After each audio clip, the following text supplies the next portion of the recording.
Good morning from Almora. কালকে আমরা এসেছি এখানে, আমাদের এক বন্ধুর বিয়ে আছে সেই উপলক্ষে। আর কালকে ছিল মেহেন্দি, হোটেল রুমে ঢুকে ফ্রেশ হয়ে রেডি হয়ে চলে গেছিলাম, মেহেন্দি অ্যাটেন্ড করলাম। আর আজকে হলো বিয়ে, একটু পরে রেডি হয়ে বেরিয়ে পড়বো বিয়ের জন্য। বারাত বেরোবে, এখান থেকে যাব আমরা হলদওয়ানি, এখান থেকে 90 কিলোমিটার দূর। খুব মজা করতে করতে আমরা যাব। আর দেখতে পাচ্ছেন আমি মেহেন্দিও পরে ফেলেছি, সবাই মেহেন্দি পরছে আর আমি পরবো না, তা কি হয়? বিয়ে বলে কথা। তো এখন আমরা ঘুম থেকে উঠে ফ্রেশ হয়ে ব্রেকফাস্ট করে ভিউ এনজয় করতে চলে এসেছি। এইটা হচ্ছে আমাদের রুম, এখানে আমরা আছি। এইটা আমাদের জন্য বুক করা হয়েছে। আমরা কয়েকজন এখন এখানে আছি বারাতের দিক থেকে, মানে আমাদের যে ফ্রেন্ডের বিয়ে তার দিক থেকে।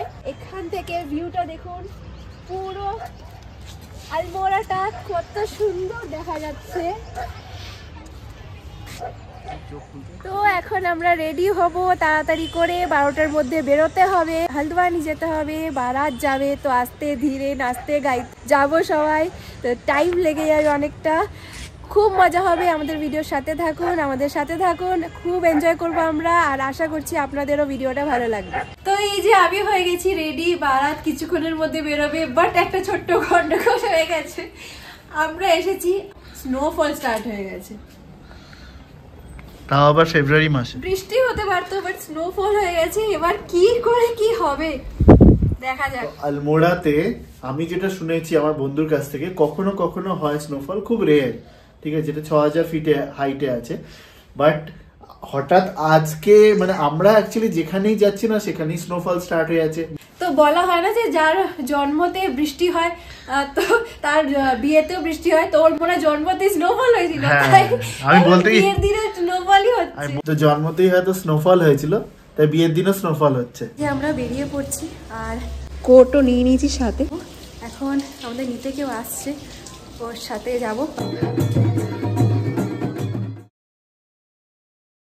চলে এসেছি আমরা। আর হালকা হালকা এখনো বরফ পড়ছে, একদমই হালকা পড়ছে, তাই আসতে পারলাম। আর এসেই দেখছি বরকে এখন ভেতরে সাজানো চলছে, আর সাথে নাচ গান তো চলছেই। এখানে এখন কিছু নিয়ম হবে, তারপর বর বেরোবে। তো এই যে থালা হাতে নিয়ে যাকে দেখতে পাচ্ছেন, ইনি হচ্ছেন বরের কাকিমা। তো এখন আমরা একটু গান শুনি, ডান্স দেখি, এনজয় করি। ততক্ষণে বরের এদিকে নিয়ম হবে, আর তারপর আমরা সবাই মিলে বেরিয়ে যাব।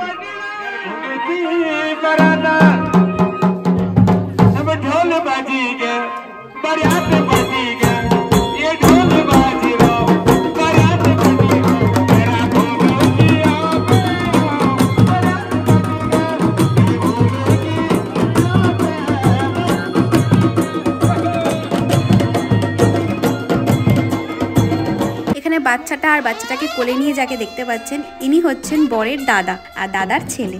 এই যে আমাদের বর বেরিয়ে এসছে। এই ছাতা মাথায় কেন, এটা কিন্তু বৃষ্টির জন্য না, এটার পেছনে একটা রিজন আছে, সেটা বলবো কিছুক্ষণের মধ্যে। আপাতত এই নিয়মটা একটু দেখে নি।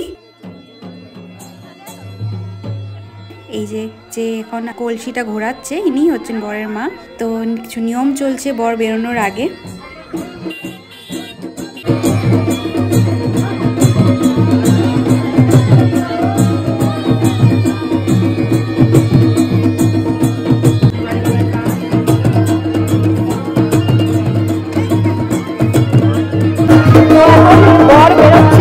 তার আগে কিছু নিয়ম আছে, সেগুলো হচ্ছে, আর তার সাথে নাচ গান তো চলছেই।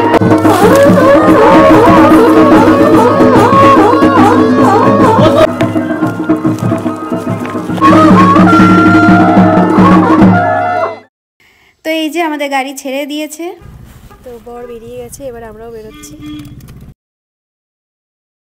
তো এই যে এখন 6টা বেজে গেছে, আরও এখান থেকে আধ ঘন্টা মতন লাগবে। তো অন্ধকার হতেই চলেছে, কিছুক্ষণেই ঢুকে পড়বো। আর এই যে কানের দুল হাতে, একবারে নামার আগেই সব পড়া হবে। তো আমরা এখন পৌঁছে গেছি হলদওয়ানি। আর বউয়ের বাড়িতে ঢোকার আগে ওদের বাড়ির থেকে কিছু আয়োজন করা হয়েছে, কিছু স্ন্যাক্সের আর চায়ের ব্যবস্থা করা হয়েছে একটা হোটেলে। তো সেখানেই আমরা এখন খাওয়া দাওয়া করছি, আর সাথে দেখুন নাচ গানও চলছে। এদিকে বরের জন্য ঘোড়ার গাড়িও চলে এসছে, আর এই গাড়ি করে বর এসছে। গাড়িটা একটু দেখিয়ে দিচ্ছি। এখন নাচ গান চলছে, এখন অনেক টাইম লাগবে এখান থেকে, বেশি দূর না, একদমই কাছে। বাট দেখা যাক কতটা টাইম লাগে, কেন কি বউয়ের বাড়ি এবং ছেলের বাড়ির সবাই এখন নাচ গানে খুবই ব্যস্ত। তো আমাদেরও আরও কিছু ফ্রেন্ডস এখানে চলে এসছে, তো সবাই মিলে এখন নাচানাচি চলছে। তো ফাইনালি বর এখন এখান থেকে বেরোচ্ছে। এবার দেখা যাক কতক্ষণে এইটুকু ডিস্টেন্সটা কভার করি আমরা।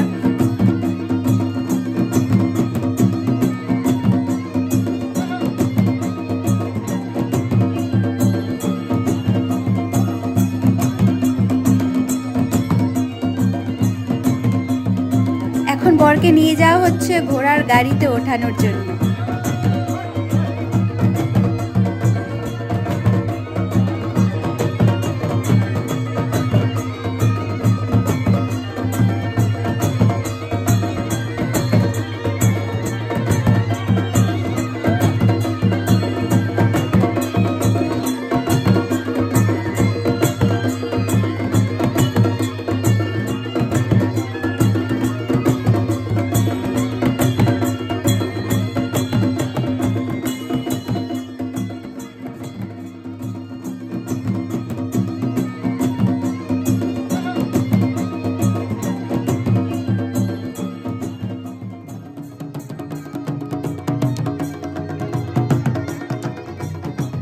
এখানে আমাদের যেরকম গেট ধরার একটা ব্যাপার থাকে যে টাকা দিয়েই ঢুকতে হবে, সেরকমই কিন্তু এখানেও বউয়ের বোনরা মানে শালিরা দাঁড়িয়ে আছে গেট ধরে, টাকা দিলেই তবে ঢুকতে দেবে। আপনারা বিশ্বাস করবেন কিনা জানি না, তবে এইটুকু ডিস্টেন্স কভার করতে যেখানে 2 থেকে 3 মিনিটের হাঁটা পথ, সেখানে আমাদের লেগে গেছে 1 ঘন্টার উপরে। মানে এতক্ষণ দাঁড়িয়ে সবাই নাচানাচি করছি। যাই হোক, ফাইনাল এন্ট্রি পেয়ে গেছি আমরা। তো এবার আপনাদের বলি যে বরের মাথায় ছাতা ধরার পেছনে রিজনটা কি। অ্যাকচুয়ালি আজকের দিনে বরকে বিষ্ণু ঠাকুর বলে মানা হয়, তো এই জন্যেই ছাতাটা ধরা হয়েছে। বউয়ের বাড়ি এসেও বউয়ের বাড়ির লোকেরা ছাতা ধরেছে। আর দেখুন, এবার বউয়ের বাবা বরকে পা ধুয়ে দিচ্ছে। বউয়ের বাড়ির লোকেরাও কিন্তু বরকে বিষ্ণু ঠাকুর রূপে দেখবে আজকে, আর ছেলের বাড়িরা বউকে লক্ষ্মী ঠাকুর রূপে দেখবে। আর স্ক্রিনে চলছে এখন ওদের প্রি ওয়েডিং শ্যুটের একটা ভিডিও। আর এখানে একজন গান গাইছে, এখানে গানেরও ব্যবস্থা করা হয়েছে, যেটা কি একটা দারুণ ব্যাপার। তো এই যে বউ চলে এসছে, এখন ওদের রিং সেরিমনি হবে। আর একটুর জন্য আমরা মালা বদলটা মিস করে গেছি, কিছু দরকারের জন্য বাইরে যেতে হয়েছিল। তো আমরা আলমোড়ার স্নোফল এনজয় করে হলদওয়ানি নাচতে গাইতে পৌঁছেছি। তারপর বরকে আরামসে সুন্দর জায়গায় বসিয়ে তারপর আমরা চলে গেছি আড্ডা মারতে। মানে আরও কয়েকটা ফ্রেন্ড আমাদের গেছিলো, টোটাল 9-10 জন আমরা ছিলাম। তো ভালো মতন আড্ডা মেরে, কেন কি বিয়ে একদম ভোর রাতে, তাই আর কিছু করার ছিল না, তাই আড্ডা মেরে খাওয়া দাওয়া করেছি আমরা। আরামসে খাওয়া দাওয়া এনজয় করে আড্ডা মেরে তারপর কি করব, অনেক সময় কিছুই করার নেই। আচ্ছা, তার মধ্যে আরেকটা কথা, একটু দরকারে একটু কাজ পড়ে গেছিলো, যার জন্য আমরা কিন্তু মালা বদলটাও মিস করে গেছি। তো এসে দেখছি মালা বদল হয়ে গেছে, এবার রিং সেরিমনিটা হওয়া বাকি আছে। তো যাই হোক, ওইটুকু দেখেছি। আর তারপর আবার আমরা আড্ডা মারতে চলে গেছি। তো আড্ডা মেরে তারপর আমরা সবাই মিলে ডিসাইড করি, তখন বাজে প্রায় 1:45, যে বিয়ে তো শুরু হতে অনেকটা সময়, প্রায় 2 ঘন্টা মতন বাকি, 3টের আগে কোনো মতেই শুরু হচ্ছে না। তো কি করা যায়, আমাদের ওখানে রুম বুক করা ছিল, মানে মেয়ের বাড়ি থেকেই করা হয়েছিল। যেরকম বারাতিদের জন্য করা থাকে রুম বুক, সেরকমই আমাদেরও রুম বুক করা ছিল। একদমই কম ডিস্টেন্সে, 5 মিনিটও লাগবে না যেখানে বিয়ে হচ্ছে সেখান থেকে যেতে। তো ভাবলাম ঠিক আছে, তাহলে রুমে যাই। সেই তো সকালবেলা বেরিয়েছি, ফ্রেশও হইনি আমরা, তো একটু রুমে যাই, ফ্রেশ হই, আর তারপর আবার রিটার্ন করব। এই ভেবে আমরা 9-10 জন যে ছিলাম সবাই একসাথে রুমের দিকে রওনা দিলাম। গিয়ে যে যার রুমে ঢুকে পড়লাম, এই বলে যে 1 ঘন্টা পর আমরা বেরোবো। তারপর ফ্রেশ হলাম, ফ্রেশ হয়ে জাস্ট বেডটার মধ্যে পড়লাম।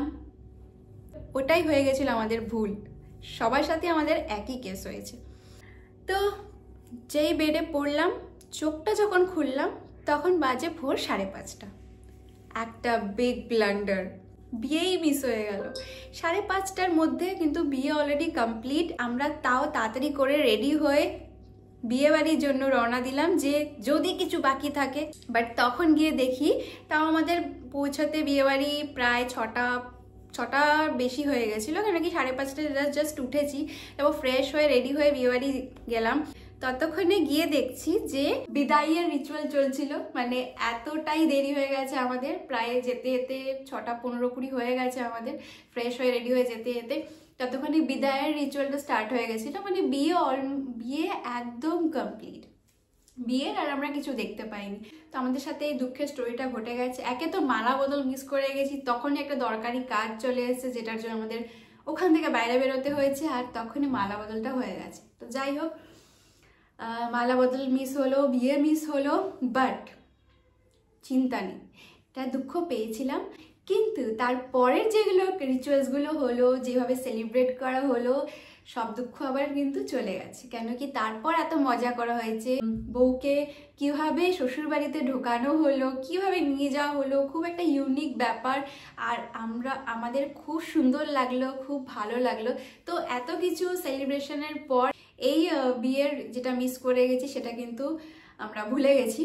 যাই হোক, বিয়েটা আমরা দেখাতে পারলাম না কিভাবে কি হলো, বাট এরপর আরো ভালো ভালো ভিডিও আসছে, বউ কিভাবে শ্বশুরবাড়ি ঢুকলো, জাস্ট মজা এসে যাবে। আমরা বেশ আনন্দ করেছি, তো আশা করছি আপনারাও এর পরের ভিডিওগুলো এনজয় করবেন। তো আজকের মতন এখানে এন্ড করছি, দেখা হচ্ছে আবার একটা নতুন ভিডিওর সাথে।